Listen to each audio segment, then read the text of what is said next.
Good morning, children. I am Intasar Ahmed, economics teacher. Today I am going to discuss the topic rotation and shift in PPC. As earlier we have discussed about the properties and assumptions of PPC, आज हम discuss करेंगे rotation and shift in PPC कि as per the law जैसे हमने पढ़ा था कि PPC concave to the origin होती है, it is due to increasing marginal opportunity cost. तो अजम्पशंस हमने पढ़ लिए हैं, उन अजम्पशन की वजह से हमने डिस्कस किया था कि नाउ शिफ्ट और रोटेशन इज़ नॉट पॉसिबल। अब शिफ्ट और रोटेशन होने के लिए क्या कंडीशन होगी? That means we are going to change our assumption. So first of all I will tell you about rotation. Rotation PPC में कब पॉसिबल होगा? When you will find the change in state of technology, जहाँ एक producer अपने effort से कुछ ऐसा कर पाता है कि now he is able to use the best technology, improved और advance technology in the production of a good. अब ये कैसे होगा? For this purpose I am drawing a diagram. Now this rotation is possible on X as well as on Y axis, कहीं पर भी possible है। Suppose कीजिए जैसे हमने पीछे डिस्कस किया था कि एक्स एक्सिस पर वो शुगर केन के प्रोडक्शन को शो कर रहा है और वाई एक्सिस पर वीट के प्रोडक्शन को शो कर रहा है। अब वो क्या चाहता है कि शुगर केन का प्रोडक्शन तो बढ़ जाए बट वीट का प्रोडक्शन मेरा कम ना हो, जबकि पीपीसी के लॉ के अकॉर्डिंग तो ये होना है कि शुगर केन के प्रोडक्शन को बढ़ाने के लिए उसे वीट का प्रोडक्शन घटाना पड़ेगा। So now how it is possible? It is possible through this कि he has used improved technology in the production of sugar cane. अब उसने बेटर टेक्नोलॉजी, रिसोर्सेज तो उतने ही हैं लेकिन एक नई टेक्नोलॉजी, अच्छी टेक्नोलॉजी शुगर केन के प्रोडक्शन में लगा दी। बेटर क्वालिटी के सीड्स यूज़ कर लिया, फर्टिलाइज़र एट्सेट्रा। तो it means from the same quantity of land अब वो शुगर केन ज़्यादा बना पाएगा और अब उसके लिए कोई मजबूरी भी नहीं है कि उसे वीट के प्रोडक्शन को घटाना पड़े। सपोज़ पहले 50 क्विंटल ऑफ वीट बना रहा था और 40 क्विंटल ऑफ शुगर केन, अब without reducing it he is able to increase the production of sugar cane by 20 quintal. अब ये कैसे पॉसिबल हो पाया? Because of the use of advance technology in the production of sugar cane. तो इससे क्या फ़ायदा हुआ हमारा कि हमें बग़ैर वीट के प्रोडक्शन को कम किए हुए हमने शुगर केन के प्रोडक्शन को बढ़ा लिया। So this is called rotation on X axis. Another possibility is rotation on Y axis कि मान लीजिए वो चाहता है कि मैं शुगर केन का प्रोडक्शन तो उतना ही रखूं, उसको कम ना करूं और बग़ैर उसको कम किए हुए मैं वीट के प्रोडक्शन को ज़्यादा बढ़ा लूं। तो अब वो कैसे पॉसिबल होगा?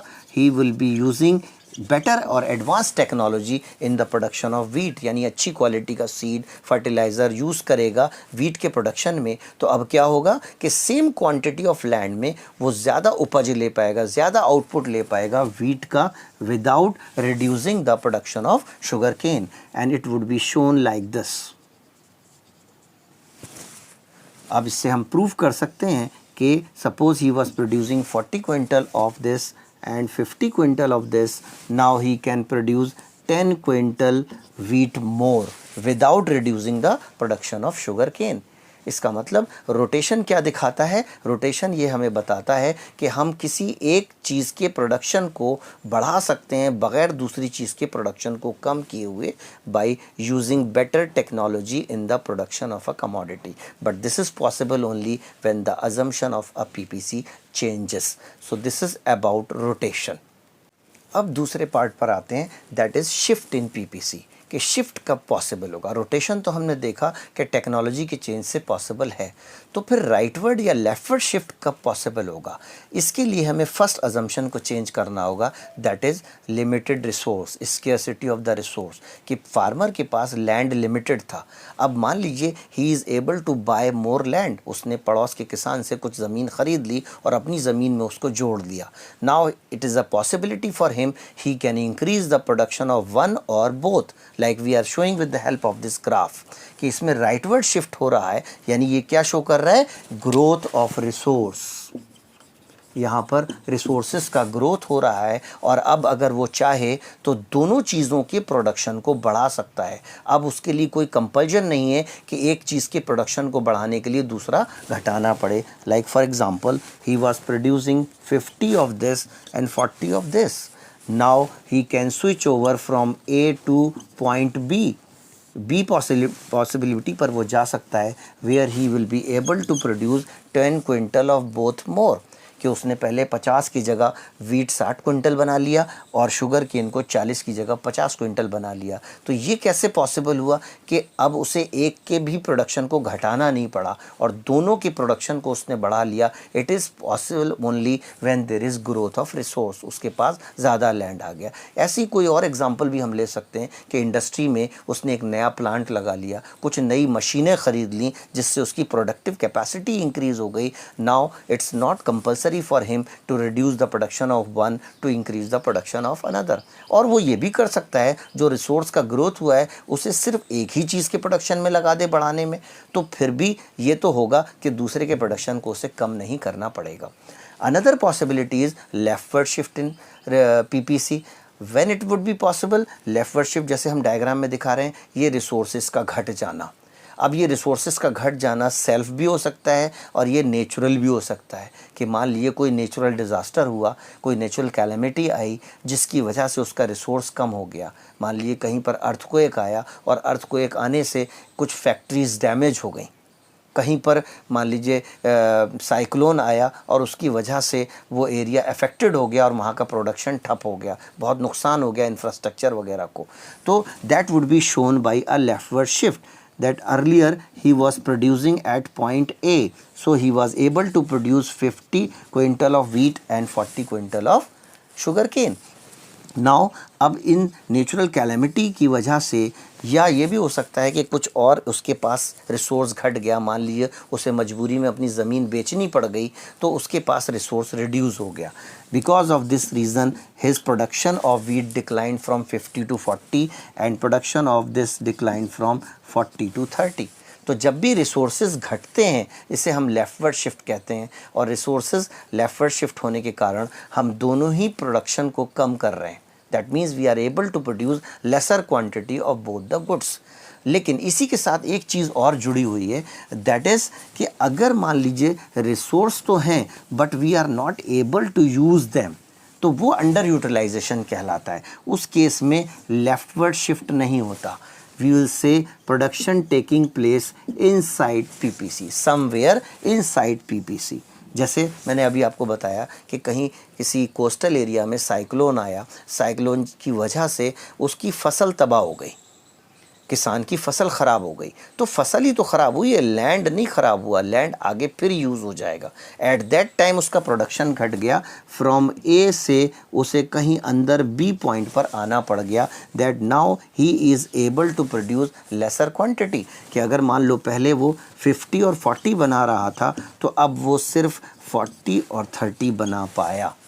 So this is called underutilization of resource और inefficient use of the resource। इसमें ऐसा नहीं हो रहा कि यहाँ पर उसके रिसोर्स घट गए, उन रिसोर्सेज को यूज़ नहीं कर पा रहा। इसके और भी बहुत रीज़न्स हो सकते हैं, जैसे आजकल आप देख रहे हैं इकोनॉमिक स्लो डाउन चल रहा है, लॉकडाउन हो रखा है, तो रिसोर्स तो लोगों के पास हैं, फैक्ट्रियों के पास हैं, लेकिन वो उन्हें यूज़ नहीं कर पा रहे क्योंकि डिमांड ही नहीं है, प्रोडक्शन नहीं है, इसीलिए बेरोज़गारी हो रही है। तो अगर किसी प्रोड्यूसर के पास मान लो 50 मशीनें, तो वो मुश्किल से 10 मशीनों पे काम कर रहा है। पहली बात तो अलाउड ही नहीं हो रहा, अब शायद गवर्नमेंट अलाउ कर दे प्रोडक्शन करना। तो जब प्रोडक्शन बंद हो गया तो रिसोर्स तो हैं उसके पास, रिसोर्स नहीं घटे, इसीलिए लेफ्टवर्ड शिफ्ट नहीं हुआ, but he is not able to utilise the resource.